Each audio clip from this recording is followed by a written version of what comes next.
नमस्कार, मैं हूं आपके साथ आस्था कौशिक। दिल्ली से बड़ी खबर है। बीजेपी मुख्यालय पहुंचे सीएम योगी, कार्यकारी अध्यक्ष नितिन नबीन से करेंगे मुलाकात। ये इस वक्त की बड़ी अपडेट। आपको बता दें, सीएम योगी दिल्ली दौरे पर हैं। आज ही प्रधानमंत्री मोदी से उन्होंने मुलाकात की है। इसके अलावा केंद्रीय मंत्री जेपी नड्डा से भी वो मिले और अब वो बीजेपी हेडक्वार्टर पहुंचे हैं। कार्यकारी अध्यक्ष नितिन नबीन से यहां पर उनकी मुलाकात होगी। तो ये एक बड़ी अपडेट। तय कार्यक्रम के मुताबिक आज मुलाकातें सीएम योगी की, प्रधानमंत्री मोदी के साथ उनकी मुलाकात हुई, उसके बाद जेपी नड्डा से वो मिले और अब राष्ट्रीय कार्यकारी अध्यक्ष नितिन नबीन से वो मुलाकात करेंगे। बीजेपी हेडक्वार्टर पहुंचे हैं सीएम योगी। आपको बता दें, उत्तर प्रदेश के दोनों डिप्टी सीएम भी आज दिल्ली में ही हैं।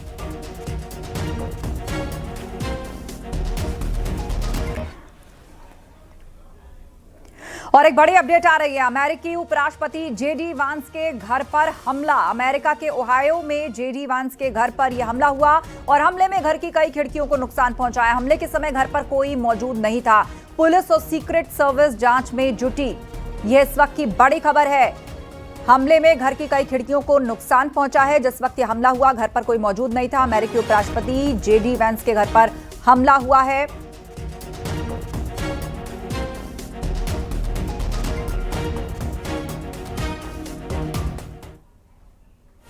बागपत में कुत्ते को जबरदस्ती शराब पिलाने के मामले में पुलिस ने एक युवक को गिरफ्तार किया। वीडियो वायरल होते ही समाजसेवियों ने पशु क्रूरता के इस मामले में पुलिस से सख्त कार्रवाई की मांग की। इसके बाद पुलिस ने फौरन मामला दर्ज किया और वीडियो के आधार पर युवक की पहचान कर उसकी गिरफ्तारी हुई।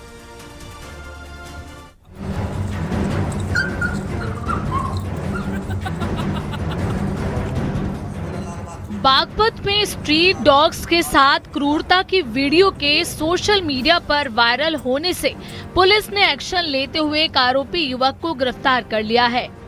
बागपत के रमाला थाना क्षेत्र में स्ट्रीट डॉग को जबरन शराब पिलाने का वीडियो वायरल हुआ, जिसमें बेजुबान जानवर के साथ की गई क्रूरता के वीडियो सोशल मीडिया पर वायरल हो गए, जिसके बाद लोगों में गुस्सा फूट पड़ा। वायरल वीडियो में साफ देखा जा सकता है कि शख्स एक हाथ से कुत्ते को कसकर पकड़े हुए है, जबकि दूसरे हाथ में शराब की बोतल है। बेजुबान कुत्ता खुद को छुड़ाने की पूरी कोशिश करता है, तड़पता है, छटपटाता है, लेकिन युवक उसे छोड़ने के बजाय उसके मुंह में जबरन शराब उड़ेल देता है। शराब गले में जाते ही कुत्ता दर्द और डर से चीखता चिल्लाता हुआ किसी तरह वहां से भाग निकलता है। हैरानी की बात यह है कि इस पूरी दरिंदगी को अंजाम देते वक्त दूसरा शख्स बेखौफ होकर इसका वीडियो बनाता रहा। वीडियो सामने आने के बाद पुलिस हरकत में आई और वायरल वीडियो के आधार पर आरोपी युवकों की पहचान करते हुए उनके खिलाफ पशु क्रूरता अधिनियम के तहत मुकदमा दर्ज करते हुए आरोपी को गिरफ्तार कर लिया। जनपद बागपत के रमाला थाना क्षेत्र के अंतर्गत एक वीडियो वायरल हुआ था, जिसमें एक स्ट्रीट डॉग को कुछ बोतल से पिलाया जा रहा था। इसके संबंध में जब बागपत पुलिस द्वारा जांच की गई, इस संबंध में तब एक व्यक्ति जिसका नाम जितेंद्र उर्फ बल्लभ है, उसका नाम प्रकाश में आया। प्रकाश में आने के बाद उससे पूछताछ की गई, जानकारी की गई। जानकारी करने के बाद में पशु क्रूरता अधिनियम का अंतर्गत मुकदमा पंजीकृत कर उसके विरुद्ध वैधानिक कार्रवाई की गई है। बता दें कि बेजुबान जानवरों को चोट पहुंचाने के इरादे से किया गया काम, बेरहमी से उन्हें मारना पशु क्रूरता निवारण अधिनियम के तहत एक गंभीर जुर्म है और इस अधिनियम के तहत क्रूरता करने पर जुर्माना और जेल की सजा हो सकती है।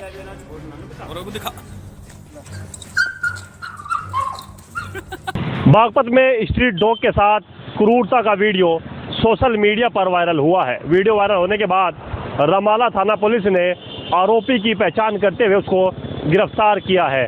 वायरल वीडियो में जितेंद्र नाम के आरोपी ने एक स्ट्रीट डॉग को पकड़कर उसको जबरन शराब पिलाई, जिसका वीडियो सोशल मीडिया पर वायरल हो गया है। पुलिस ने आरोपी को गिरफ्तार करते हुए पशु क्रूरता अधिनियम के तहत जेल भेज दिया है और जनपद के अन्य लोगों से भी इस तरह का कृत्य न करने की अपील की है। सयाद राव, न्यूज़ 18, बागपत।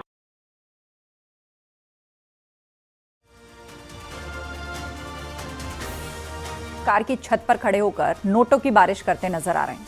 रोड पर नोटों की बरसात हुई और उसके चलते काफी देर तक जाम रहा। वहीं अब वीडियो वायरल होने पर पुलिस ने जांच के आदेश दिए हैं।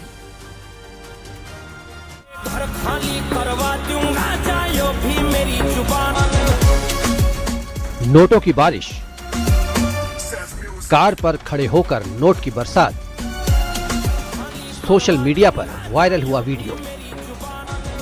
अमरोहा में एक वीडियो सोशल मीडिया पर वायरल हो रहा है, जिसमें दो शख्स कार की छत पर खड़े होकर नोटों की बारिश करते नजर आ रहे हैं। वीडियो में देखा जा सकता है कैसे रईसजादे नियमों की धज्जियां उड़ा रहा है। वीडियो अमरोहा के सैदन गली थाना क्षेत्र के कस्बा उझारी का बताया जा रहा है। कार की छत पर खड़े होकर नोटों की बारिश के दौरान देखा जा सकता है कि उस नोट को लूटने के लिए लोगों में भगदड़ सी मच गई है। कार के आसपास लोग नोटों को लूटने के लिए इधर उधर भाग रहे हैं। ऐसे में इस वीडियो के वायरल होने के बाद कानून व्यवस्था को लेकर सवाल खड़े हो गए हैं। वीडियो वायरल होने के बाद लोगों में नाराजगी देखी जा रही है। पुलिस की ओर से कहा गया है कि वायरल वीडियो की जांच की जा रही है। अगर नियमों का उल्लंघन पाया गया तो संबंधित लोगों के खिलाफ आवश्यक कानूनी कार्रवाई की जाएगी। Bureau report, news 18।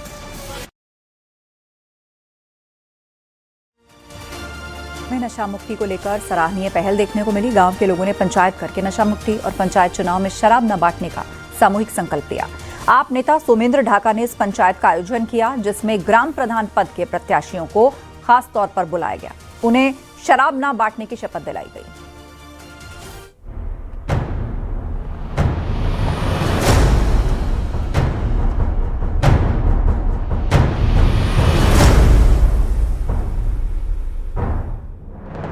नशा मुक्ति को लेकर पंचायत, नशे से दूर रहने की दिलाई शपथ, चुनाव में शराब ना बांटने का संकल्प,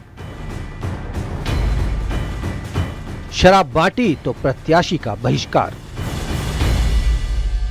बागपत के ढिकोली गांव में नशे के खिलाफ एक पंचायत का आयोजन किया गया। इस दौरान युवाओं को नशे से दूर रहने की शपथ दिलाई गई और समाज को नशा मुक्त बनाने का संकल्प लिया गया। साथ ही पंचायत चुनाव में शराब और दूसरे नशीले पदार्थ बांटने वाले प्रत्याशियों का सामूहिक बहिष्कार करने की अपील भी की गई।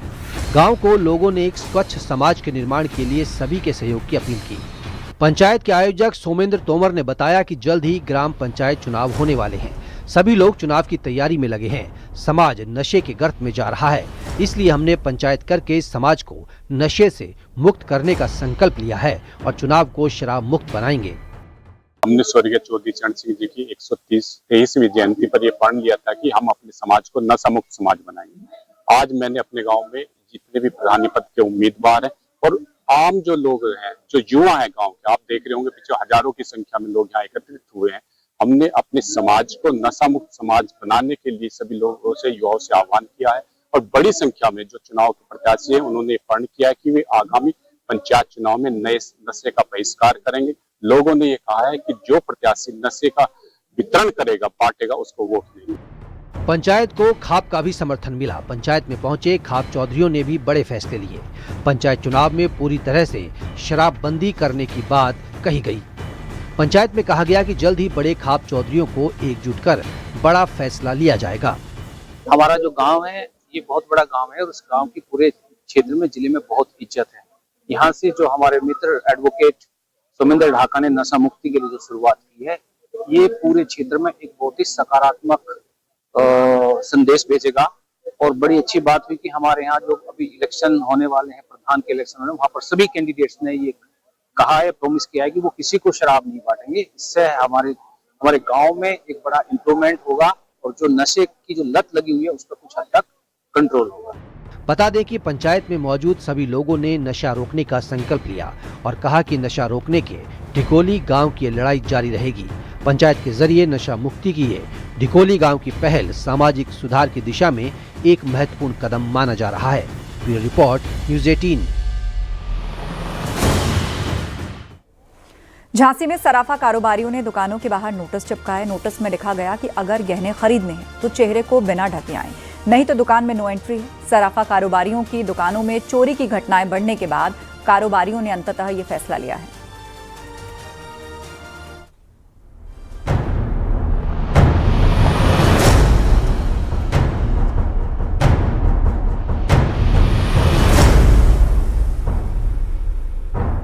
चेहरा ढककर आए तो दुकान में नो एंट्री। सराफा कारोबारियों ने लगाए नोटिस। बढ़ती चोरी की घटनाओं के बाद फैसला। झांसी में बढ़ती चोरी और आपराधिक घटनाओं के बीच सराफा व्यापारियों ने सुरक्षा को लेकर एक अनोखा लेकिन सख्त फैसला लिया है। झांसी में सराफा कारोबारियों ने दुकानों के बाहर पोस्टर चिपकाए हैं कि अगर गहने खरीदने हैं तो चेहरे को बिना ढके आए, नहीं तो दुकान में एंट्री नहीं मिलेगी। हमने पूरी सीपी सराफा की दुकानों पर एक संदेश चिपकाया है कि जो व्यक्ति मुंह ढक के आएंगे, लेडीज हो या जेंट्स, तो उन लोगों को सामान सोने चांदी का नहीं दिखाया जाएगा, क्योंकि सोने चांदी की बढ़ती कीमतों को देखते हुए जो दुर्घटनाएं हो रही हैं वो अधिकांश मुंह ढक के हो रही हैं, और उसमें पुलिस विभाग भी चोर को नहीं पकड़ पाता है। और जब चोर नहीं पकड़ पाता है तो यही आता है कि आप लोग कैसे व्यापार करते हैं। बता दें कि सराफा बाजार में बीते कुछ दिनों से सराफा कारोबारियों की दुकानों में चोरी की घटनाएं बढ़ रही हैं, जिसमें नकाब पहने महिलाएं दुकान पर आती थीं और सामान देखने की आड़ में गहनों पर हाथ साफ कर जाती थीं। सीसीटीवी में कैद होने के बावजूद पुलिस ऐसे नकाबपोश महिलाओं को पकड़ने में नाकाम रही। कारोबारियों ने चोरी से बचने के लिए एक अनोखा लेकिन सख्त फैसला लिया। तो हम लोगों ने सराफा की मीटिंग की और प्रशासन से मीटिंग की, दोनों के साथ मिलकर के हम लोगों ने यही निष्कर्ष निकाला कि जो भी सराफा व्यवसायी के यहाँ या सोने चांदी की दुकान पर ग्राहक जाएगा, उससे आग्रह करेंगे कि आप जो है कृपया मुंह ढक के न लेकर के मुंह खोल करके हमारे यहाँ सामान लें। बता दें कि सोने चांदी की कीमतों में लगातार हो रहे उछाल के साथ ही चोरी और लूट की घटनाएं भी तेजी से बढ़ रही हैं। ऐसे में इन घटनाओं पर अंकुश लगाने के लिए झांसी के सीपरी सराफा व्यापार मंडल ने ये अहम फैसला लिया है। व्यापार मंडल के लोगों ने पुलिस की सहमति से दुकानों के अंदर और बाहर पोस्टर लगाए हैं। Bureau report, news 18।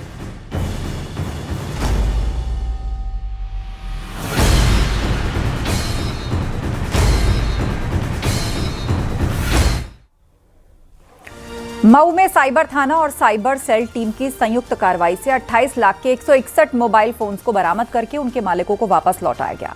नए साल पर पुलिस की ओर से मिले तोहफों से लोगों के चेहरों पर अलग ही खुशी देखने को मिली।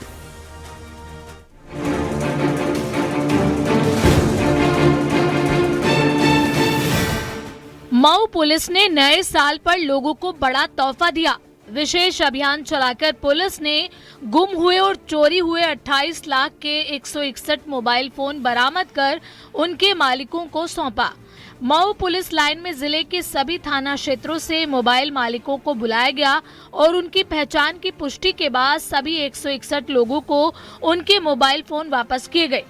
हमारे जनपद मऊ के साइबर थाना है और साइबर सेल, इन दोनों ने जो है मिलकर संयुक्त प्रयास किया और जो जन सामान्य के फ़ोन गायब थे या चोरी हो गए थे या खो गए थे, उसमें से इन्होंने मेहनत करके 161 मोबाइल फ़ोनों को जो है बरामद किया है और उसकी कीमत लगभग 28 लाख रुपए से अधिक है। सभी लोगों को बुला करके जो है मोबाइल फ़ोन उनके जो है वापस किए गए हैं। सबके चेहरे पर जो है खुशी है कि हमारे खोए हुए फ़ोन जो है मिल गए हैं और ये एक बहुत अच्छा और सराहनीय प्रयास जो है जनपद मऊ की पुलिस द्वारा किया गया है। मऊ एसएसपी ने लोगों से अपील करते हुए कहा कि लोग चोरी के फोन इस्तेमाल करने से बचें। मोबाइल फोन में मौजूद तकनीक के चलते उन लोगों को कानूनी कार्रवाई का सामना करना पड़ सकता है। ये हमारी साइबर थाने की टीम और साइबर सेल ने बहुत अच्छा काम किया। जिन लोगों के मोबाइल फ़ोन खो गए थे और उसमें बहुत कॉस्टली फ़ोन भी थे, वो उनको वापस मिल गए हैं, तो लोगों के चेहरे पे जो है खुशी लौट आई है। तो सिर्फ खोने वाली है या लूट या चोरी वाली भी इसमें हुआ है? इसमें खोने वाले हैं और चोरी वाले भी हैं फ़ोन, तो दोनों तरह के हैं, लेकिन लूट के फ़ोन नहीं है, चोरी के हैं। वहीं फोन मिलने की खुशी में कई लोगों के आंसू छलक आए और फोन मिलने पर उन्होंने पुलिस का शुक्रिया अदा किया। जी हम बहुत खुश हैं। उम्मीद थी कि मिल जाएगा। उम्मीद तो 6 महीना हो गया था तो नहीं थी। तो कहाँ अब रोने लगे उसके बाद? अभी तो आप खुश थी? एक खुशी के आंसू भी होते हैं भाई। अच्छा। हाँ। एक नए साल पर होते हैं। नए साल में पुलिस ने तोहफा दिया आपको। अच्छी बात है, इन लोगों को बहुत बधाई। बहुत बढ़िया।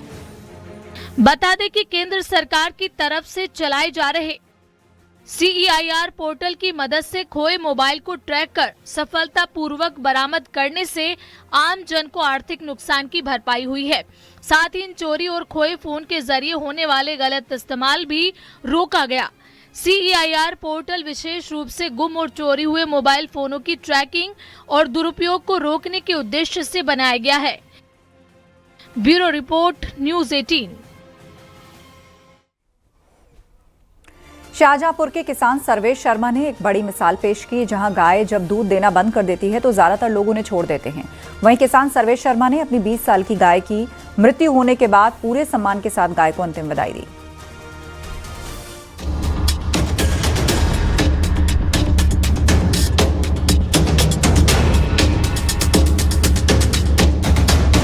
गाय का धूमधाम से अंतिम संस्कार।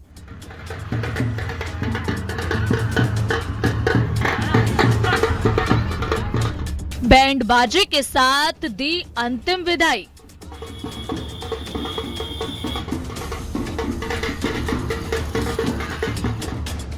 बीस साल तक परिवार का हिस्सा रही गाय। गाय जब दूध देना बंद कर देती है तो ज्यादातर लोग उन्हें छोड़ देते हैं, लेकिन शाहजहांपुर के करकौर गांव के किसान सर्वेश शर्मा ने ऐसा नहीं किया और एक बड़ा उदाहरण पेश किया। उम्र अधिक होने की वजह से उनकी गाय की मृत्यु हो गई। किसान सर्वेश शर्मा ने अपनी 20 साल पुरानी गाय का पूरे सम्मान के साथ अंतिम संस्कार किया। बैंड बाजे के साथ गाय को अंतिम विदाई दी, जिसमें बड़ी संख्या में ग्रामीण भी शामिल हुए।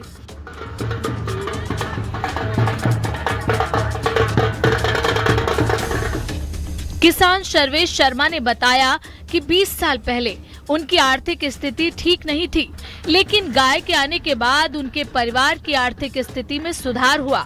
उनके लिए ये गाय बेहद ही भाग्यशाली थी।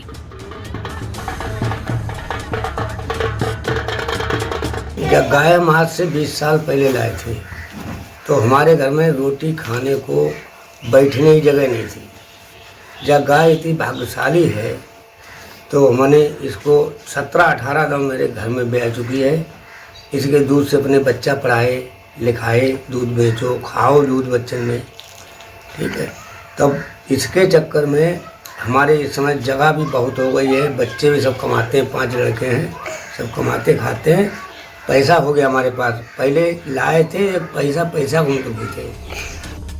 किसान सर्वेश ने बताया कि वो या उसके परिवार का कोई भी सदस्य जब भी घर से बाहर जाते थे तो गाय के पांव छूकर ही घर से निकलते थे, और यही वजह है कि आज उनका परिवार संपन्न है।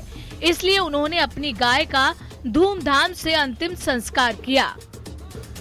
तो ये भाग्यशाली गाय है और हम पे 4 गाय हैं, नई आई भाई, और जो पुरानी गाय जो हमारी थी, कहीं जाते थे तो इसके पैर छू के हम जाते थे। तो गाय को हम बहुत मानते थे, माँ के हिसाब से इसकी बात मानते, और सेवा बहुत की मैंने इसकी, इसलिए गाय को मैंने दाह संस्कार किया बढ़िया करके। किसान सर्वेश की सोच उन लोगों के लिए एक बड़ा सबक है जो गाय के बीमार या फिर गाय के दूध देना बंद करने पर उनको जंगल में छोड़ देते हैं। Bureau report, news 18।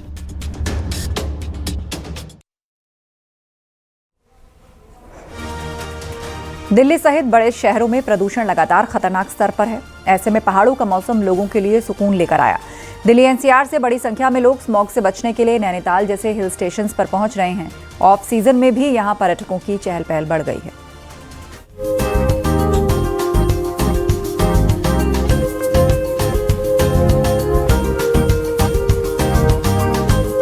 नीला आसमान और गुनगुनाती धूप, इन दिनों पहाड़ों का मौसम सैलानियों के लिए किसी तोहफे से कम नहीं। दिल्ली एनसीआर में प्रदूषण से परेशान लोग बड़ी तादाद में नैनीताल और आसपास के हिल स्टेशनों पर पहुंच रहे हैं। यहां साफ मौसम, स्वच्छ हवा और खिली धूप पर्यटकों को राहत दे रही है। वीकेंड में तो हालात ऐसे हैं कि ऑफ सीजन में भी हिल स्टेशन गुलजार नजर आ रहे हैं।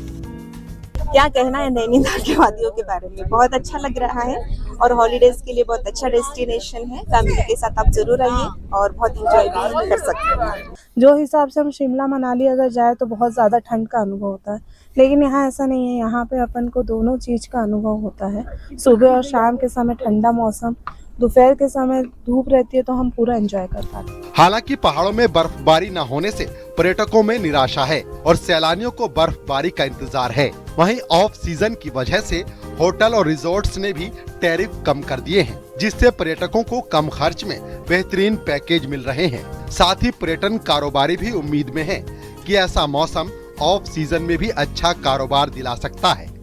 डिस्काउंटेड रेट में इस समय टैरिफ रहता है, तो इस समय आनंद भी ले सकते हैं। भीड़ भी बहुत ज़्यादा नहीं होती है, मीडियम इसमें यहाँ पे इस समय भीड़ भाड़ रहती है। तो अगर आप भी दिल्ली के स्मॉग और प्रदूषण से परेशान हैं, तो कुछ दिनों के लिए नैनीताल की इस साफ हवा और गुनगुनाती धूप का मजा ले सकते हैं। पहाड़ों की ये आबो हवा आपकी सेहत और मन दोनों को सुकून दे जाएगी।